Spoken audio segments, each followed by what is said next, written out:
鳳毛9月摘睇咧，直接摘到鳳毛盡年摘到1月咁樣。那等長長嘅竹竿係由鐵皮做嘅苗嘅，有些蒼蠅菌當啲骨頂跳橋。其他地方特種冇開花結果。蒼蠅菌喺邊度嘅跳橋大王，全馬所買嘅跳橋杆，睇啲都係記錄嘅。80年代點做啥我哋做啊，每一日我哋都得出熱羅哩，價要差唔多要1000幾羅。差唔多30年冇做咗。蘇康那等樹標嘅，天天嚟將黑白度拍攝嘅香蕉葉攪勻，人哋有機會用傳統嘅方式嚟做香蕉，放樣式可以嚟度跳。等到香蕉葉越嚟越乾過後，個表面存合一由30年冇傳統嘅機器倒落炸，越嚟越薄嘅香蕉原料做完成嘅。做啲30年前，普羅山區家家戶戶差唔多都一樣做香蕉。賺錢啊！應該政府嚟鼓勵我哋種順年，種到健康。有100年歷史。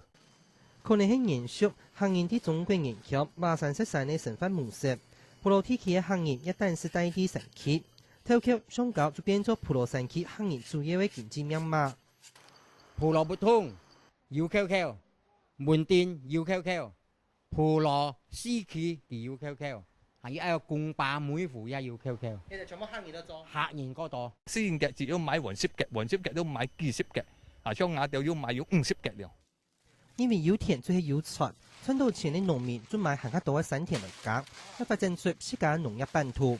唔過天天90年代，香蕉價是落大價，大量嘅香蕉樹被斬成貴重果樹，跳橋嘅橋面大家要冇按好勢力，市場就變得獨色。同時，鳳毛丹、榴蓮一條大眾嘅果子價是1美1盒，普羅山區嘅行業開始大量嘅外移，客家莊頭也面對的發展嘅問題。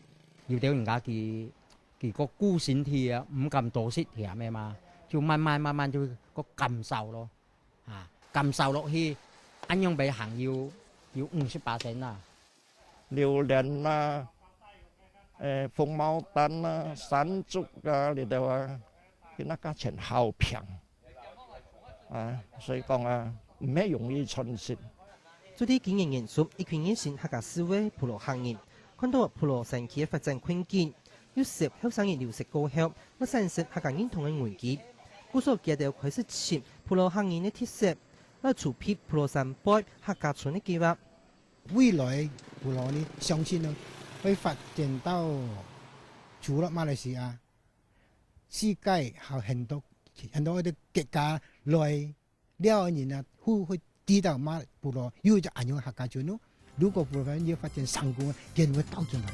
客家村計劃最希望把普羅山北做嚟農業轉型到全國，來向觀光客來拜訪一個當地嘅山拿，來增加工作機會。一隻計劃係未做到成功，就看價值係未做嚟將客家打造變咗一個賣點。客家新聞馮音室陳冠冕，馬來西亞採訪。